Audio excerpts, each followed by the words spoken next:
Yo, 10 shots, 6 blunts blowing through the session. Dragging on a split, free and dragging on a cliff. A MC in the booth, an assassin on the roof. I'm just waiting to shoot. Nigga, hurry up and die. Greatest truck of spares, you would think you had drama. Some shit. I gotta find out this shit on social media my damn self.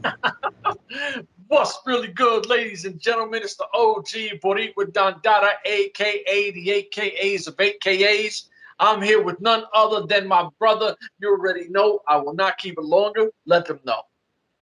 Hey, it's your boy, your quintessential Puerto Rican muffin, Jorge. I'm in a good mood because my Houston Astros are 2-0, and they're knocking the snuffing of the base for the last 2 games, baby. It's our year, baby. It's our year. But anyway, we're not here for baseball. We're here for wrestling, and it was a good show Thursday night, except for the main event. But we'll get to that in a minute. What we got, Jefe? Let's talk about it. Let's talk about it, bro. Let's talk about it. All right, because I feel a certain way right now because, listen, the hottest couple in wrestling, the Clout couple, they come down because, you know, we see arguably one of the greatest wrestlers of all time, Ricky the Dragon Steamboat. We'll put some respect on his name because that man is a legend. And he looked amazing. Like, he looks in great shape. And he came in, he had some choice words for El Jefe, and I wasn't feeling it. I was like, you know, I'm not really feeling you right now, Ricky. Pretty Ricky. Not feeling you, dog. So he kicks him out. There's he's under investigation, El Jefe. Now, this is going into what we keep saying, that we see a bigger picture. We see the storm coming. And I think this is coming sooner than later because now you're pissing off El Jefe. El Jefe sadly goes to the back. Then you hear, to me, one of the dopest intros. Richard Holiday and Alicia 2 come out. They kind of try to throw their weight around, and Ricky the Dragon Steamboat was having none of it. You know, like, he was like, I'll give you a match, but not what you want, kind of thing. I mean, listen, I love the promo because everything involved from the jump was dope, and you even had Holiday kind of insinuating that Alexander Hammerstone was also HGH shit. So I thought it was dope. But please talk to me. Hey man, it was started good, nice promo with Ricky the Dragon Steamboat, man. One of the biggest legends out there. If you don't know his work, go check Uncle Vince's library where he had that masterful whole thing storyline with Jake the Snake Roberts when Jake stuck the snake down his throat, and then the classic battle between him and Macho Man, and then when he left there and he went to N.W.A, WCW, the masterful matches he had with Ric Flair. 3 battles that he had, the chicken wing, when he won the first time, you know, he won the title. Dude, this dude put classic on classics on classics when it came to Fuse. So to see him there, it was amazing. Like you said, you know, he stepped up to El Jefe there, kicked them out under their investigation. One of the masked henchmen took a swing at Ricky, and he paid it dearly with the dragon chop there. So that was a bad move by the masked man. Then the Clout couple came out, you know, try to throw their weight around a little bit, you know, try to say, you know, we're trying to outsmart you, but whatever. But Ricky, he's been in the business too long for that nonsense. So we get a match between Holiday and Matt Cross later on that night. So, I mean, I love that whole thing. You know, the reception that Ricky got was amazing. Absolutely. In North Carolina, man. So that was awesome shit right there, man. Oh, for sure. Crowd ate it up. It was great. I want to jump into EJ and Daku before we talk any wrestling. The last 2 of these, because I say what we got with Jacob Fatu was fire. I think we had 2 of them. Then we went to Alexander Hammerstone. And the last 2 were Hammerstone. Yeah. Which I love both of those were Hammerstone. And this one was just as good as the other 2. Like, it talked about getting into football, then, you know, falling back, getting into arena football and everything else. And, you know, his hard work of getting to where he is. He did go through WWE with their developmental, and we have him here. And the transition, you actually see it play out. I like that. It's not like other companies where they're like, you can't use their name, you can't say their name. They don't care. They'll say it, don't matter. This was a dope package. I really liked it. We're both EJ fans. And listen, like I said, I don't know how much you really want to dive into it because it was just a badass promo. It looked real cool. But talk your shit on it. I mean, it was. I'm beginning to love this type of interaction where they actually are digging deep into the talent's background and personal life, and we saw the same thing now. Uncle Vince did it last night with Lacey Evans on SmackDown. They did the same thing. So I don't mind when they do stuff like this because you actually get to see them outside the ring and how they got to where they are now. So I don't mind if they do, like, if they break these pieces every 2 weeks, two part one, part two, and they do it to every wrestler. That'll be awesome if they do it. I mean, I'll be awesome if they do stuff like that. The one thing that I liked about one of the promos that night was when they showed the new tag team champions also in power. Then they showed Myron Reed with his belt. Yeah. And they also have Alex Kane as the open weight champion. And what hits me there the most is that you have 4 African American males as champions in one company. Uncle Vince's company has like close to 30 belts. And they probably have what? Right now, Sasha Banks as the only black champion out of close to 20-something belts. AEW has. I'm about to say the New Day doesn't have the belts anymore. No, not now. No, they lost the belts. But I mean, AEW has belts. Who they have? That's a black person now. Scorpio Sky, one guy. N.W.A. No black guys with a belt.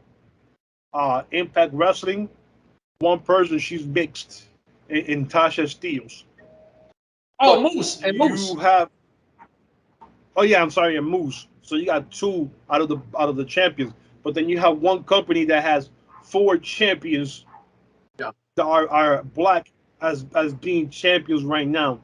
That tells you who's more intact with today's what's the word I'm looking for? Geological, I guess you want to say, demographic. Yeah. You know what I'm saying? That is they know what they could get with what they have. It's like we want the best guys to be the champions. And right now, if you notice, MLW has a humongous roster of minorities in their company. So they're using what they have to their advantage. And this is what draws me more to MLW is because they're using what they have and they don't care. Oh, we're going to put the belt on this guy just because, we have to hit the color quota or whatever. It's the talent that they have, is who are the champions. So I respect MLW more than that. I mean, I don't see in heavyweight in MLW other than right now than Hammerstone. So I'm fine with that. But they're using what they have to their strength, and like I said, for one company that has this a many belt to one company that has less, but they're using it the right way. So absolutely, because if we look at when the Von Erichs lost, they lost to Los Parks. So yes, you had the Latinos who took the belts off of Von Erichs, which we love the Von Erichs. And then you had the Von Erichs.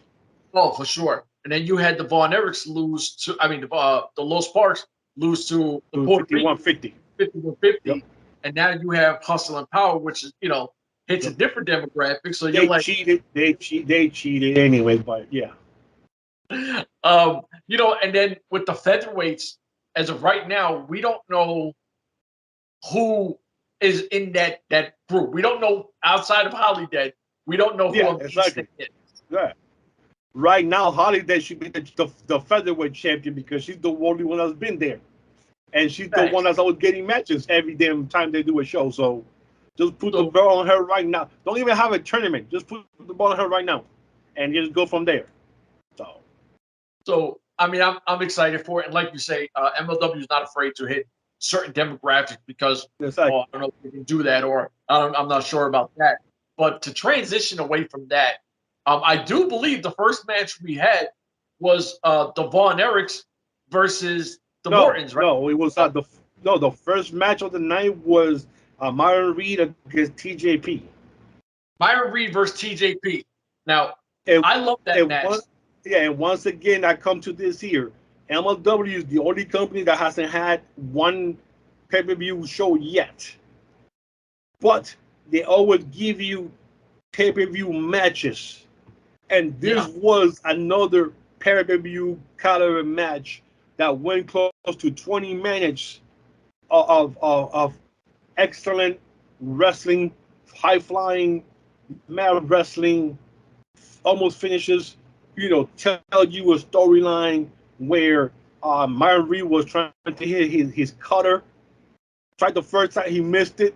Tried the second time, he missed it. And out of nowhere, boom, he gets to later on in the match to win the match. So they give you that whole 15 to close to 20 minutes main event caliber matches every show. You can't beat that. I mean, you can't complain when you get one or two matches of that type of caliber on every week show, Just like you said, and I'm not going to touch because you killed it. You hit it off the head. The storytelling in this match is old school.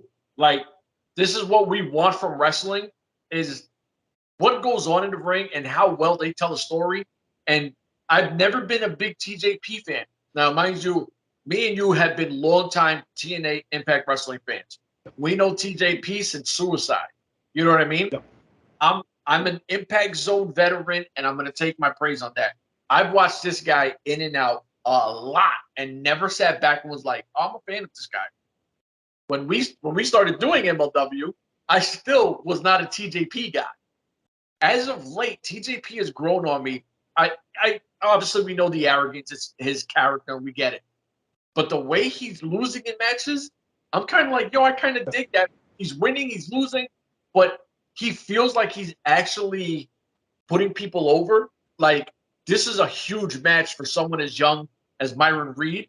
And you do hear TJP talking about, I got like 24 years in the business. You're only 24 years old. Like, at 24, I was fighting over here in New Japan. I was, you know what I mean? Like, he was telling it like there was no chance for Myron Reed. For Myron Reed to come out on this was absolutely fire. And that finish was crazy. Like, he's kind of reminding me of a Diamond Dallas Page, where Diamond Dallas Page can hit the Diamond Cutter out of anything. Out of anywhere. And Myron kind of feeling like that DDP thing. So I'm really enjoying what Myron Reed is doing. And, in MLW is high on Myron Reed because this is his third time as being the middleweight champion. So, hopefully the third time will be the charm that he'll hold it for a longer period of time this time. I mean, there's a lot of guys that I want to see push Myron Reed, and I want to see take him. Like, I wouldn't mind a Casey Navarro. I wouldn't mind a Gino Medina, Ikuro Kwon. There's a list of guys that MLW has. I mean, I don't know if Bandito is on this roster. I don't know.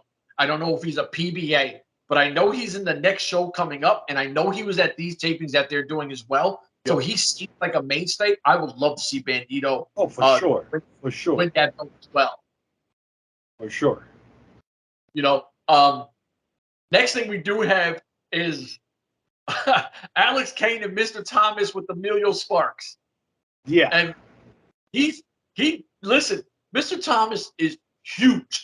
Like, he lifts up Emilio Sparks, and his name is what'd you call him? I know you called him Geraldo. Geraldo Sparks.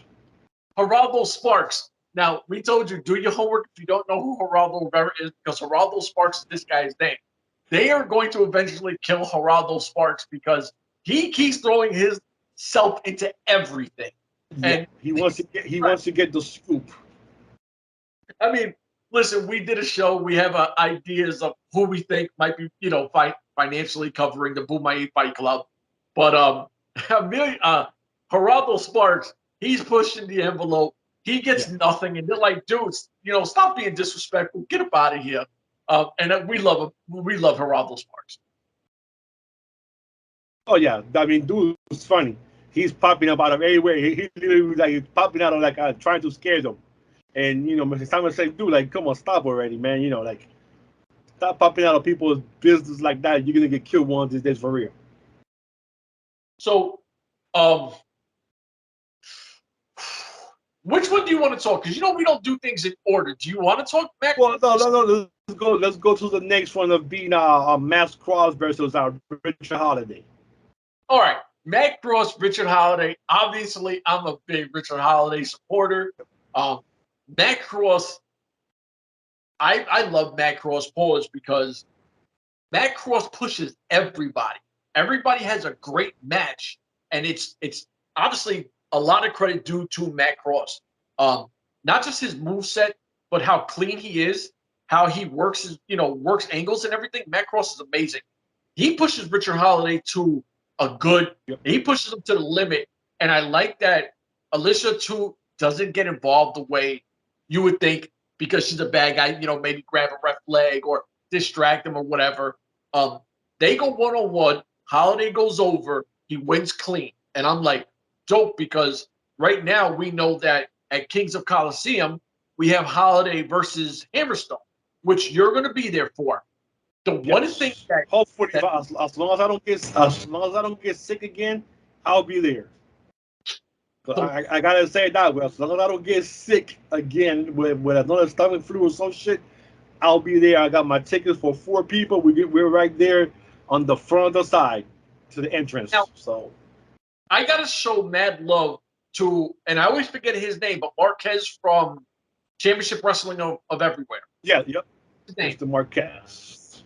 All right, I always forget his first name, but I know Mr. Marquez was he was at this taping as well, filming. If you watch the ones that he's at, it is MLW's filming is so much better when he's there. And if you watch, his company did it this time. Yeah. If you watch United Wrestling Network, exactly. If you watch how the match was going on, you get perfect angles. If you watch Alicia too, it's a quick takeaway from the match, and you see her like flip off the announcer table. She's doing her own thing, working the crowd, and it goes right back to the ring. It doesn't have a half a ring in her. Every angle is perfect. I gotta shout him out because the production value when he's been there has been fire. Yeah, Dave Marquez.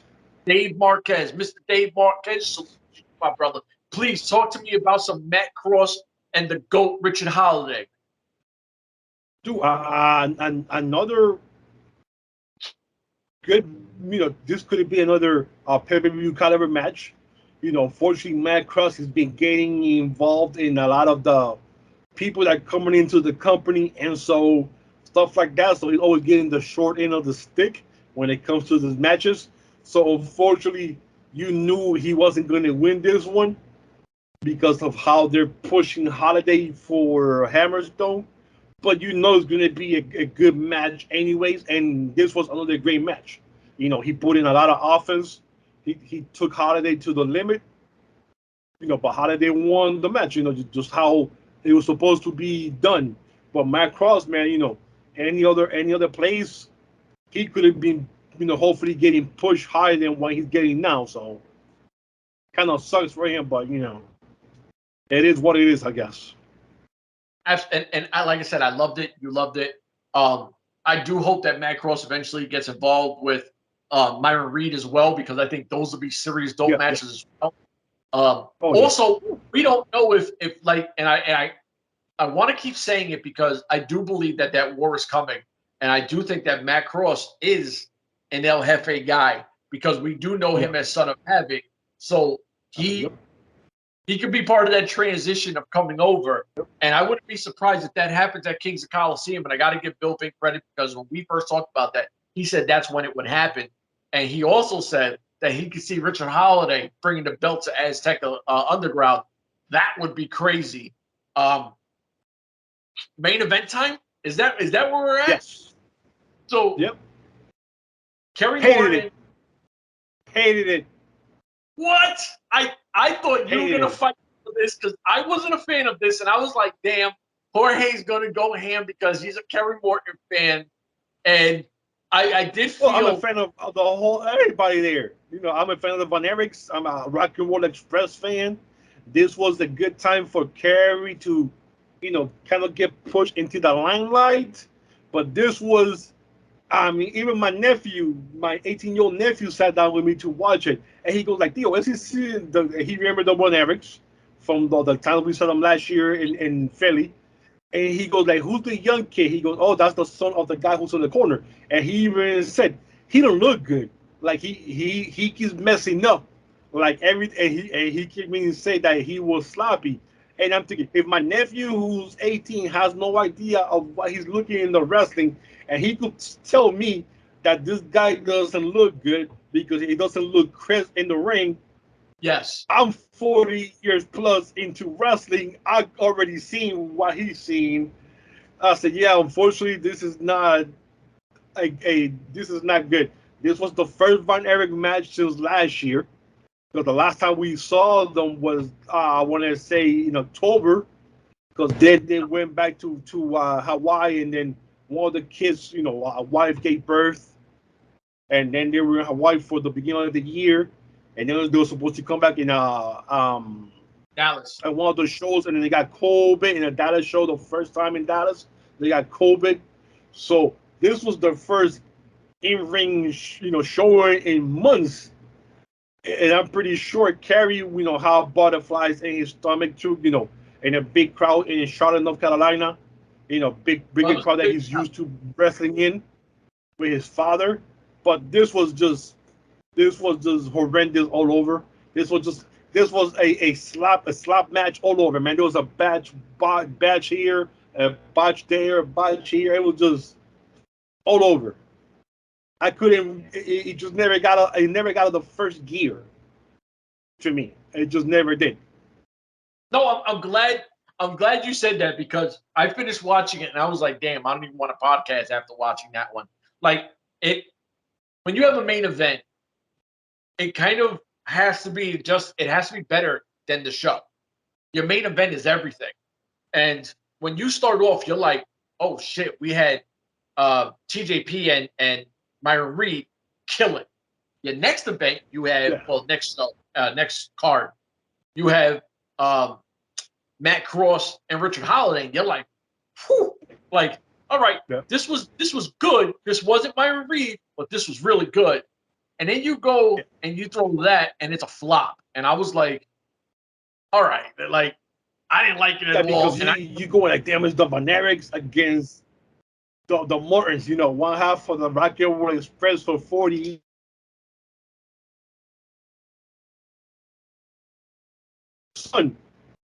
And you kind of like, damn, this should have been the opening match, and Myron Reed versus TJP should have been the main event. Yes, absolutely. They should have switched that around. Absolutely. Someone in production should have taken that thing. Something. Yeah, we just watched this, and let's just switch this over. Let's just kind of do a switcheroo here. I get the nostalgia thing. I get it. Von Erich's the name. The Mortons, I get it. Rock Roll Express, I get it. But this wasn't it. We hit everything. Listen, it's Saturday. We were supposed to do this yesterday. I got busy. He got busy. It is what it is. We do these when we can. Listen, we're grown-ass men with what we got to do with life. So we jump on, we can jump on. Ladies and gentlemen, we'll drop this one tonight, Saturday. We're going to do the other ones, obviously, as soon as I get off from here and start another one. For myself, the big homie, we out of here. Deuces.